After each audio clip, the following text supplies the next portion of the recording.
Ladies and gentlemen, welcome back to another episode of Haunted America. Today's episode features two more Reddit ghost stories for you. I am your host, Dalton Taylor, joined always by my co-host, Jess Trapazzo. The first story we have for you is Ghost Boy Saves My Life. And the second, It wants us to acknowledge it's there. all that plus our comments and thoughts on these two stories on today's episode of Haunted America.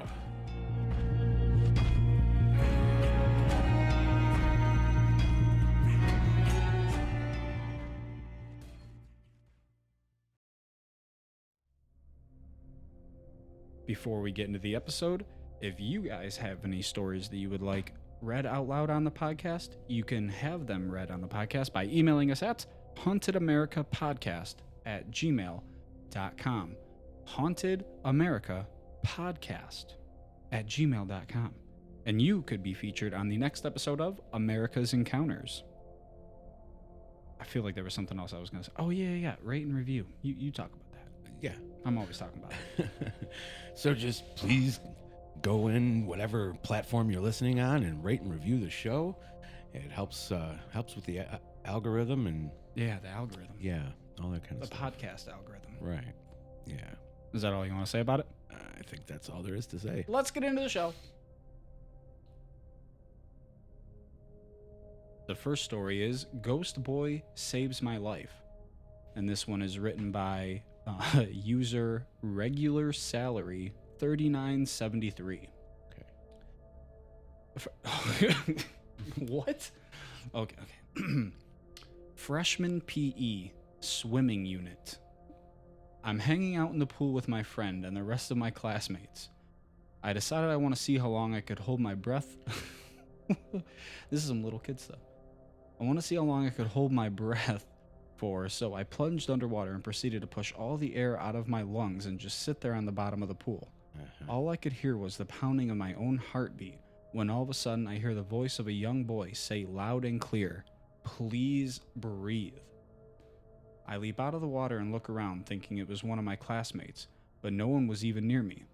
I told my friend about the experience, and he was just as tripped out as I was.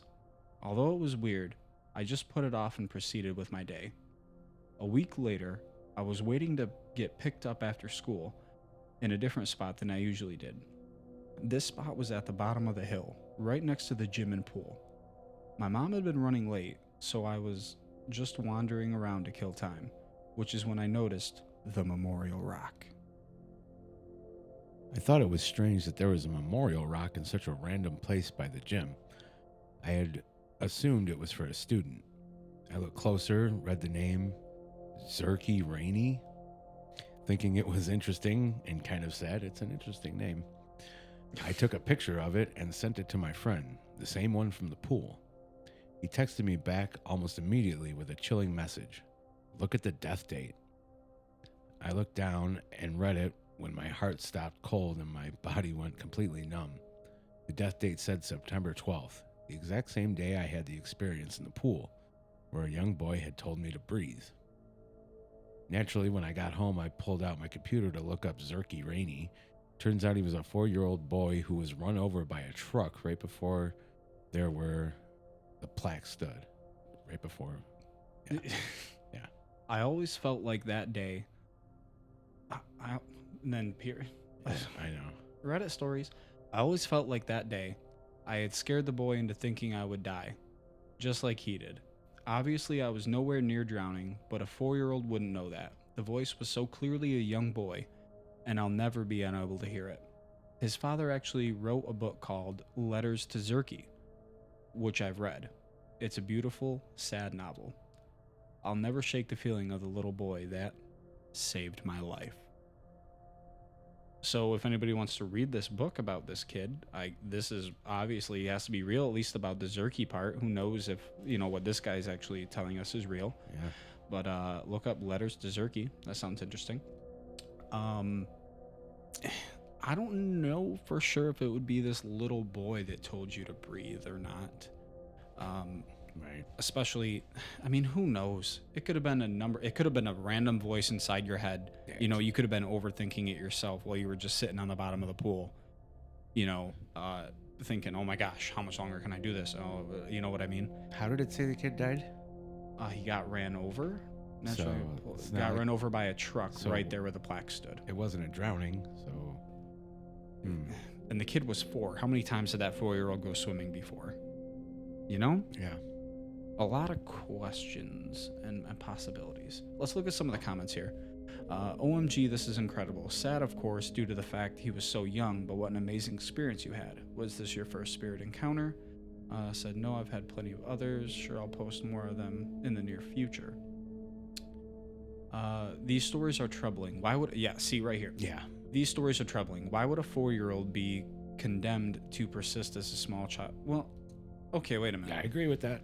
Well, what do you mean you agree with it? He's 4 years old. Why would he not be 4 years old in spirit form? What, is he going to be a grown man? Well, you're not. There's no such thing as age in spirit form.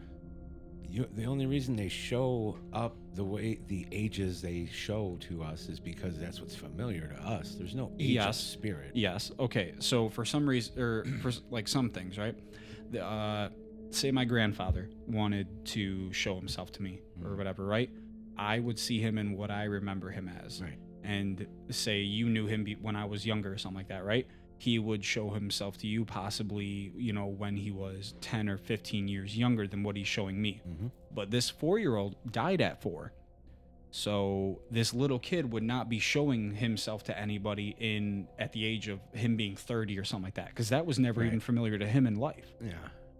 Personally, I don't tend to believe in ghost kids. I think that's something different. I don't think there's Most ghost people kids. tend to think that if a kid is talking to you, it's normally a demon or something like that, portraying itself as a young innocent child to gain your trust or to look more friendly to you. They say, the age of innocence is like up until like 7 years old, and that's when you lose that imagination and wonder or whatever. And that's pretty much. I don't know. I know a lot of adults that still believe in the magic of Disney. Yeah. Well, yeah, that's different. I don't know. You said imagination or something. But I mean, if a person died before, I would say younger than 7. I don't know that you would see them. It's or just hear weird that them. This little boy, while you were in a pool, would tell you to breathe Yeah. when he had no experience that we know of, at least, of drowning. He got ran over by a car, as sad as that is. Because sometimes you have those intrusive thoughts, like you're in a car at a stoplight, and you're like, "Don't put your foot on the gas." It's like that voice inside your head, So you pushed all the air out of your body. You're sitting at the bottom of the thing, and you're like, "Oh, just breathe." That's what I. And the voice inside your head just came across as a younger boy or something. Yeah. Who knows? It could be a number of things. I mean, we're not ruling out. It might have been the 4-year-old kid. Could have been. There could have been other people as well. Does your school have public swimming hours? There might have been, excuse me, another younger kid that passed away, telling you to breathe or something like that. Who knows? It could be a number of things. But my first instinct would to lean towards it was not the 4-year-old that got hit by the vehicle. Let's get into the second story now. This one is called "It Wants Us to Acknowledge It's There" by Tough Employment 398. This happened like an hour ago at 12 a.m. I was on my PC watching a YouTube video when suddenly I hear my mom and 2 uncles talk outside really loud. So I went outside, asked them what happened, and it shook me. They were drinking alcohol since they didn't have to work tomorrow. Both my uncles are fairly drunk, but my mom just joined them. My mom was sitting next to an empty rocking chair, and she was rocking it with her left hand, so my uncle asked, "Why are you rocking that chair?" She then jokingly replied, "Why? Because someone's sitting there. Can't you see?" Then all of a sudden, a ball went rolling, coming from the door 2 feet away from the chair as if someone pushed it. Both of them were shook, but my other uncle didn't see it since he was focused on his phone. They both went to investigate immediately, but saw no one near the door. Both of my uncle's children is in the room, but they were fully asleep. This is the part where I come in, and they told me what happened. The story doesn't end there, though. Apparently, hours before this happened, my cousin, who's 3 years old, saw a ghost outside the window, which is the one that's next to the door where the ball rolled from. He went to his dad and said, Moo Moo? Okay. Well, pointing at the window, kids here in the Philippines call ghosts Moo Moo, Oh, which is Malto in short. Okay. Okay, so this obviously takes place not in America, but we're reading it on Haunted America. They went outside to take a look at the ghost. He wasn't scared, but he wouldn't take his eyes away from the window. We talked for 30 minutes about it. They even told me a story that happened to my aunt's husband days ago. He was doing paint work in this building at night, so there's no employees there, only at the ground level with the security guard. For some insane reason, he was alone painting in this floor around 10, 20 floors. What? Okay. He felt like someone's watching him there. Minutes later, he felt something cling on his back and it felt heavy. He immediately went to the elevator and went home. My aunt said he couldn't sleep without the lights on that night.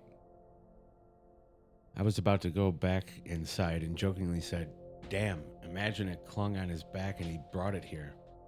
I kid you not, the moment I said that stupid sentence, the clothes fork that was hanging next to me effing fell for no reason. I back a little bit and nervously laughed. I looked at my mom and she saw it too. I'm a clumsy person, but I did not hit nor touch that clothes fork. I'm guessing that's a clothespin. Yeah, since I was looking at it 100%. My ass stayed there for another 30 minutes since I didn't want it to follow me back inside. What do you guys think? Is that thing that clung on my aunt's husband back? They think it's actually my cousin's mom. She died last year and her birthday's coming up the 9th. Maybe she's visiting her kids, telling us she's still there. I don't know. Well, it's definitely a possibility that something could have followed your uncle home from where he was painting. You know, you hear about spirits doing that all the time. Yeah. Investigators and stuff like that go to places and they specifically say out loud, you know, nothing's allowed to follow me home, blah, blah, blah. They sage, all that other kind of stuff to protect themselves from that happening right there. And at the same time, it could be your cousin's mom, especially if her birthday's coming up, you know, Right. just letting you guys know she's there some way. The 3-year-old, you said your 3-year-old cousin saw a ghost outside the window. Are you sure she saw a spirit? Or is this 3-year-old's imagination running wild and they saw a leaf fly across the window? I mean, it said Moo Moo, which is Ghost. Philippines. But does a 3-year-old really know what a ghost is? I mean, if you've talked about it before, sure. I don't know. I don't know. Let's read some of the comments. That's what this. I was waiting for this. This comment? Oh, you go ahead and read it, because wait. I have a ghost that climbs up on my shoulders and rides around like a toddler. They are adult size but have no mass when I go out. Yes, I believe they can do that. What? Okay. Psychiatric help is sometimes needed. A ghost that climbs up on your shoulder and rides you around like a toddler. What kind of comment is that? And then this person said the same thing I said. What is a clothes worker? Clothes hanger? I'm in North Carolina, United States, so I've never heard of that term. Spooky story, by the way. I've always wanted to experience the Philippines. Oh my God. The girls Okay, I've seen there are beautiful. Keep going. I want to see more comments. These There's are nothing. probably That's gonna it. Be, That's the oh, two. Man, they were getting good. Interesting. I mean, same thing with the first story. It could be a bunch of different things. Was it windy? You said they were outside drinking. Yeah, But if you saw the ball, who knows? Your mom could have taken a couple shots of something really strong, and they are gone in the wind, buddy. Yeah. Who knows? I don't. I need more information. I don't know all the circumstances, but with your uncle experiencing something while he was painting, and then your passed on, sounds like aunt, right? Because cousin's mom. Your passed on aunt's birthday coming up. one of those two, or it's everybody's drunk and they're seeing things. My cousin's mom. Oh, you mean your aunt? Come on. What, do they use the term aunt in the Philippines? I don't know. Who knows? No, it's probably something different, Yeah, different culture. honestly. Anything else you want to add? Nope. Love these Reddit ghost stories. Well, let's wrap it up. So thank you guys for joining us for another episode of Haunted America. Remember, if you want to be featured on an upcoming episode of America's Encounters, you can email us at hauntedamericapodcast@gmail.com. And if you can, please take the time to rate and review the podcast on whatever podcast platform you may be listening on. Until then, I'm your host, Dalton Taylor, And I'm Jess Trapasso. and we'll see you on the next episode of Haunted America.